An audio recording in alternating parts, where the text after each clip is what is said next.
ඉතින් මේ වැඩසටහන ඇවිල්ලා ඇත්තටම මගේ ගොඩක් කාලෙක ඉඳන් හිතේ තිබුණු දෙයක්. හේතුව මම ගාල රත්ගම් ප්‍රදේශයෙන් ශ්‍රී ලංකා ජාතික කණ්ඩායමේ කිසිදු ක්‍රීඩකයෙක් ආපු නැති ගමක් ඒ වෙනකොට 2002 2003 වගේ කාලය වෙනකොට. ඉතින් මට හැකියාව ලැබුණා ඒ වගේ ගමක ඉඳලා ශ්‍රී ලංකා ජාතික කණ්ඩායම නියෝජනය කළා. අවුරුදු 17ක් ඒකම IPL ක්‍රීඩා කළා.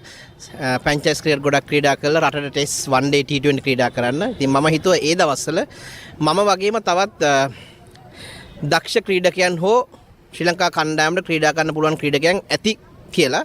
නමුත් මට ඒකට අවස්ථාවක් හදන්න විදියක් තිබුණේ නැහැ. හැබැයි මේ අවසන් ලෝක කුසලානයත් එක්ක ලොකු කතාබහක් ඇති වුණා. මේ ශ්‍රී ලංකන් ටීම් එකේ ක්‍රීඩා කරන්නේ දක්ෂ අය නෙමෙයි ඊට වඩා දක්ෂ අය එළි ඉන්නවා කියලා. ඉතින් මට ඇත්තටම හිතුණා අපිට කොහේ හරි තැනක මිස් වුණාද කියන එක. ඉතින් ඒ දේ හොයන්න තමයි මම උත්සාහ කරන්නේ. ඒ නිසා තමයි මම මගේ පේජ් එකේ පෝස්ට් එකක් දැම්මේ අපි ඉක්මනින් හම්බෙමු කියලා.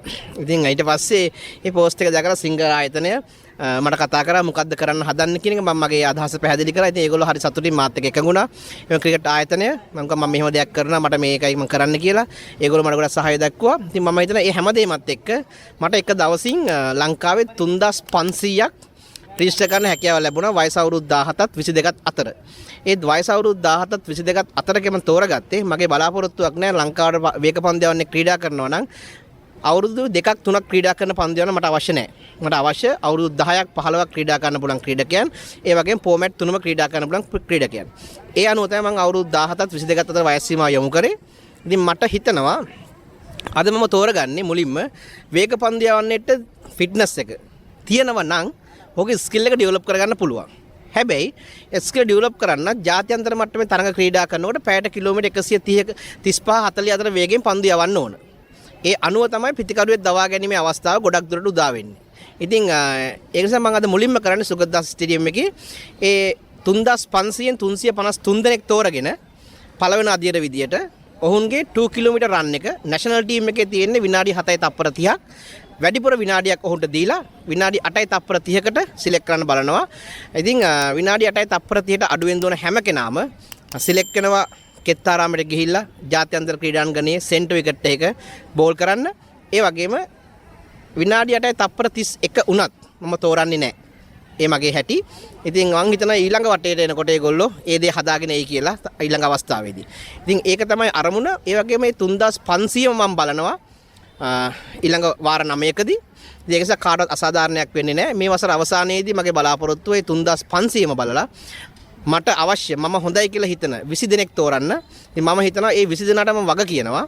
ඉතින් ඒ වග කියන නිසා තමයි මම මගේ S2 දැකලා තෝරන්න බලාපොරොත්තු වෙන්නේ. සමහර වරදින්න පුළුවන් මට වඩා ගොඩක් දන්න අය ඉන්න පුළුවන්. නමුත් මම තෝරන්නේ මට කැමති මම දන්න අය මට හිතෙන විදියට.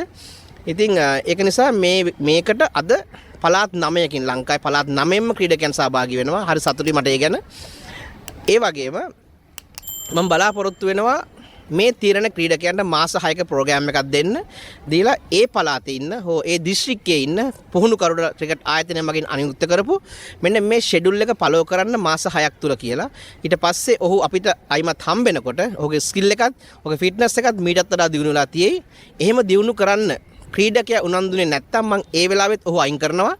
ඉතින් ඒ නිසා මොකද ක්‍රිකට් ආයතනයේට හැමදේම කරන්න බෑ.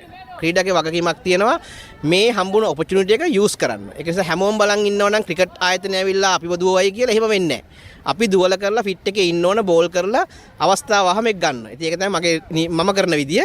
ඉතින් මම හිතනවා ඒක මට සාර්ථක වෙයි. ඒ වගේම ලංකාවේ හැම කෙනෙක්ම මේක පිළිගනි. ඔව් ඒක තමයි හරි ක්‍රමය කියලා.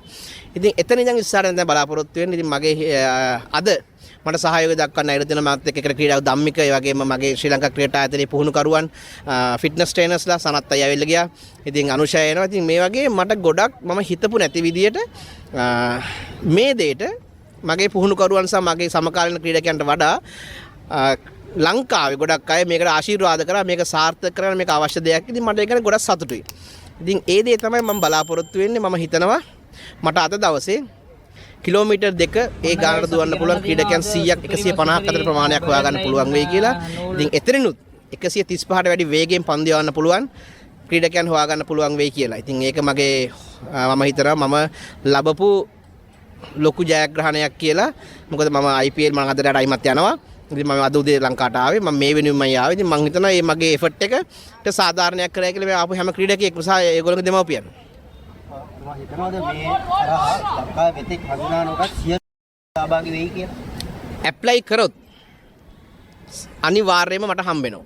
මොකද හේතුව මම මෙතන ගන්නේ ලෙදර් බෝල් ක්‍රිකට් ක්‍රීඩා කරලා විතරක් නෙමෙයි ටෙනිස් බෝල් ක්‍රිකට් ක්‍රීඩා කරන අයටත් chance එක තියෙනවා ඇප්ලයි කරන්න. හැබැයි අවුරුදු 17යි 22යි අතර. මම කලින් කිව්වා හේතුව ඇයි ඒ කියන එක. ඒ වගේම මගේ බලාපොරොත්තුවක් තියෙනවා 22යි 25යි අතර තව ටැලන්ට් සර්ච් එකක් මම කරන්න.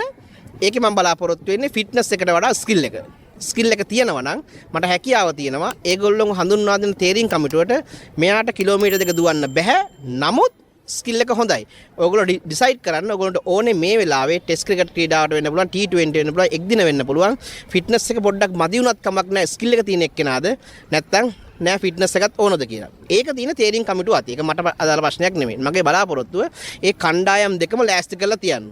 ඉතින් මම දන්නවා එතකොට මට අනිවාර්යයෙන්ම වසරකට ලංකාවේ වේග පන්දු යවන්නන් රට නියෝජනය කරන්න 20ක් 30ක් අතර ප්‍රමාණයක් හදලා තියන්න පුළුවන් කියලා ලයින් අප් එකේ.